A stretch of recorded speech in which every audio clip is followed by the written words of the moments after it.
आज की जो लेटेस्ट एक न्यूज़ है वो मैं आपको पढ़कर सुनाना चाहता हूँ। अभी देखिए 2 वर्ष पहले एक किस्मत नाम की पंजाबी फिल्म आई थी। उसके प्रोड्यूसर थे युवराज एस सिंह। उन्होंने उस फिल्म को प्रोड्यूस किया था। उस फिल्म का हमने रिव्यू भी किया हुआ है। बहुत बड़ी ब्लॉकबस्टर रही थी पंजाब में, वो पंजाबी फिल्म है, बहुत बड़ी सुपरहिट रही थी वो फिल्म। तो उसके जो प्रोड्यूसर है उन्होंने बॉलीवुड की फिल्म्स में भी काम किया हुआ है। उन्होंने एक बहुत बड़ा खुलासा किया है ड्रग माफिया पर। उन्होंने कहा है कि भाई ये जो वीड वगैरह है, जिसे गांजा कहा जाता है, ये तो सिगरेट की तरह है बॉलीवुड में, इसको तो ड्रग्स माना भी नहीं जाता। और ये बड़े बड़े एक्टर्स छोड़िए, सेट पर जो टेक्नीशियन वगैरह होते हैं वो लोग भी बड़े आम तौर पर इस वीड को, गांजे को वगैरह लेते हैं। और बॉलीवुड की जो पार्टीज़ होती है वहाँ पर कोकेन बहुत ज़्यादा आम बात है। मतलब लगभग सभी बॉलीवुड की पार्टीज़ में ये कोकेन वहाँ पर मिलता है, कोकेन लिया जाता है। और केवल इतना ही नहीं, और जो उन्होंने ड्रग्स के नाम लिए हैं वो मैं आपको यहाँ पर बताना चाहूँगा। MDMA जिसे एक्सटेसी कहा जाता है, LSD जिसे एसिड कहा जाता है, केटामाइन जो हॉर्स ट्रैंक्विलाइजर है, इसके अलावा और भी कई सारे हार्ड ड्रग्स, लीथल ड्रग्स वहाँ पर ये सब लिए जाते हैं इन बॉलीवुड के बड़े बड़े एक्टर्स, डायरेक्टर्स, फिल्म मेकर्स के द्वारा। इस पर उनसे पूछा गया कि भाई आप किसी का नाम बताइए कौन लेता है। तो उन्होंने कहा कि भाई अभी मेरे पास कोई फोटोग्राफ्स वगैरह तो है नहीं, तो मैं पर्टिकुलर अगर किसी का नाम लूँगा तो वो मुझ पर केस कर सकते हैं। पर मैं इतना ज़रूर बताऊंगा कि अक्षय कुमार को छोड़कर बाकी जितने भी लगभग ए लिस्टर्स जिन्हें कहा जाता है, जो बड़े बड़े फिल्म मेकर्स, सेलिब्रिटीज़ वगैरह है, जितने भी, वे सारे के सारे ये हार्ड ड्रग्स, ये कोकेन, ये लीथल, ये ड्रग्स वगैरह लेते हैं। अक्षय कुमार को छोड़कर उन्होंने कहा, क्योंकि उनका वो पूरी तरीके से क्लीन है। अब हम जानते ही उनका रूटीन पार्टीज़ वगैरह से वो वैसे भी बॉलीवुड के दूर ही रहते हैं। तो ये उन्होंने ये कहा है। और केवल इन्होंने ही नहीं, इसके अलावा भी आप देख लीजिए, कंगना रनौत हो, विवेक अग्निहोत्री जी हो, इन सब और भी कई सारे लोगों ने इस पूरे ड्रग माफिया के और बॉलीवुड माफिया के कनेक्शन को इसके पहले भी एक्सपोज किया हुआ है। और ये जो युवराज एस सिंह है, उन्होंने ये भी कहा कि ये जो ड्रग्स का कनेक्शन है, इसी से इनकी पूरी एक लॉबी बनी हुई बॉलीवुड में। जो इस लॉबी में इंटर करता है, जो इन लोगों से ये ड्रग्स के साथ जिनका जिनका कनेक्शन है, उनको ही बराबर काम दिए जाते हैं, उनको ही उनके लॉबी में शामिल किया जाता है, उनको ही बराबर आगे बढ़ाया जाता है, भले ही वो फिर आउटसाइडर्स ही क्यों ना हो, इससे उनको कोई मतलब नहीं है। ये जो इनकी पर्टिकुलर एक लॉबी बनी हुई है, ये बराबर एक दूसरे को सपोर्ट करते हैं।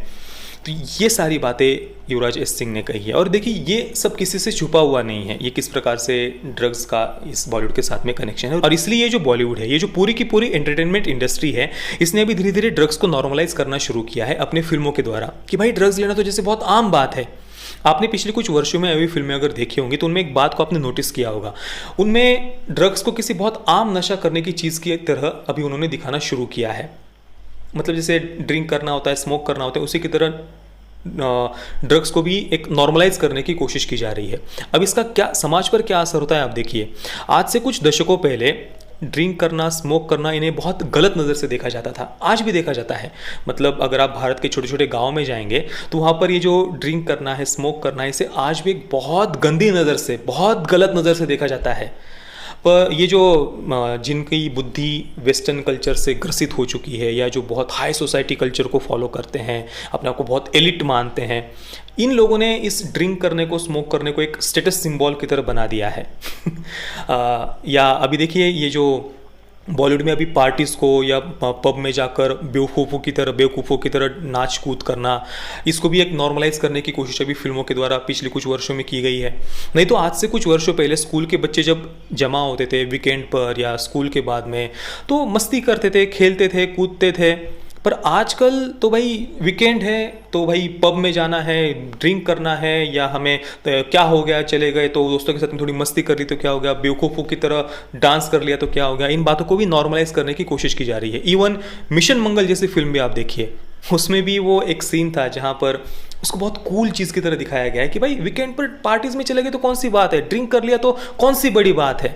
ये अभी दिमाग में धीरे धीरे धीरे बच्चों के इन्होंने डालना शुरू किया है। और इसी प्रकार से अभी ड्रग्स को भी ये नॉर्मलाइज करने की अभी ये शुरुआत है बॉलीवुड के द्वारा। और केवल स्मोक या ड्रिंक ही नहीं, आज किसी लड़की के, किसी महिला के कपड़े उतारने को किसी बोल्ड होने के प्रतीक की तरह प्रेजेंट किया जाता है कि भाई किसी लड़की ने अगर सेमी न्यूड फोटोशूट कर लिया, या किसी लड़की ने अगर न्यूड फोटोशूट कर लिया, या किसी लड़की ने अगर बिकिनी में फोटोशूट कर लिया, तो वो एक बोल्ड होने का सिंबल उसे माना जाता है, लिबरेटेड होने के सिंबल की तरह उसे प्रेजेंट किया जाता है।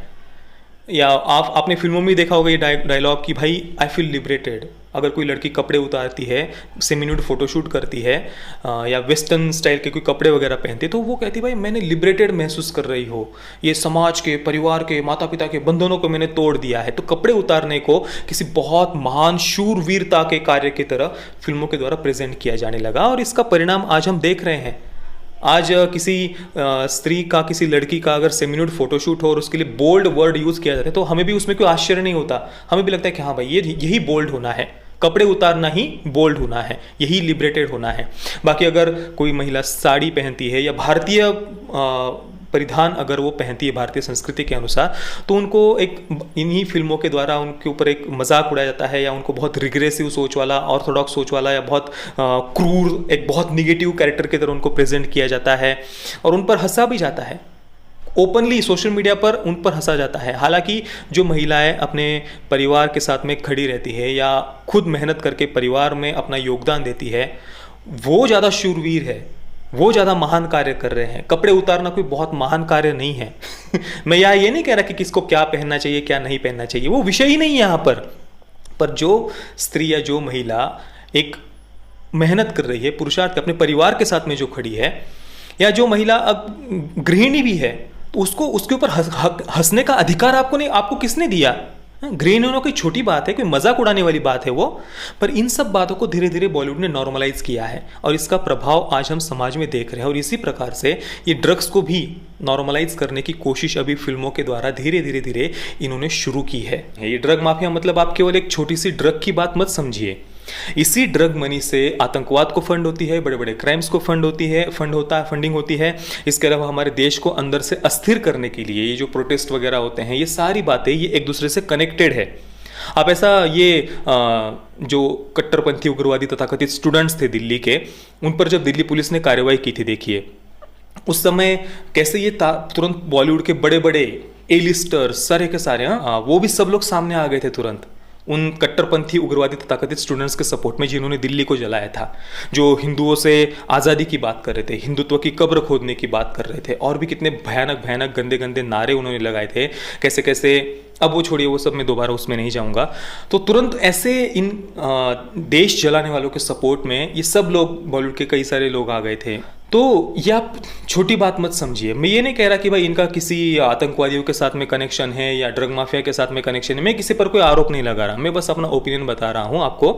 तो ये जो ड्रग मनी है, इससे पूरा देश को अस्थिर करने की साजिशें, आतंकवाद को फंडिंग, कई सारे क्राइम्स को फंडिंग, ये सब इसी ड्रग मनी से होता है। ये सबसे बड़ा सोर्स है आतंकवाद को फंडिंग का। आखिर में एक बात मैं आप सबसे फिर से कहूंगा, आप सबसे हाथ जोड़ के मैं प्रार्थना करता हूं कि डोप टेस्ट इन बॉलीवुड इस हैशटैग के साथ में सभी पोस्ट करें अपने अपने सोशल मीडिया अकाउंट्स पर, चाहे आप फेसबुक हो, ट्विटर हो, सब जगह पर डोप टेस्ट इन बॉलीवुड इस हैशटैग के साथ में आप ट्वीट करिए, मांग करिए कि हमें बॉलीवुड में डोप टेस्ट चाहिए, ड्रग टेस्ट चाहिए। किसी भी फिल्म के शूटिंग से पहले सभी के सभी कलाकारों की ड्रग टेस्ट होनी ही चाहिए, और उसका सर्टिफिकेट फिल्म की शुरुआत में हमें दिखाया जाए कि भाई इसमें काम करने वाले किसी भी कलाकार ने, किसी भी कास्ट एंड क्रू मेंबर ने ड्रग नहीं लिया हुआ, वो पूरा ड्रग टेस्ट उनकी निगेटिव आई हुई है, ये सर्टिफिकेट हमें दिखना चाहिए, तभी हम बॉलीवुड की फिल्म्स देखेंगे। ये इसकी आप मांग करिए, ये बहुत ज़्यादा आवश्यक है। सरकार पर प्रेशर बनाइए, ये बहुत ज़्यादा आवश्यक है दोस्तों। ये हमारे देश की सुरक्षा का मामला है, ये कोई छोटी मोटी बात नहीं है। और आप इस विषय के बारे में क्या सोचते हैं, मुझे आप नीचे कमेंट में ज़रूर बताना। जय श्री राम, वंदे मातरम।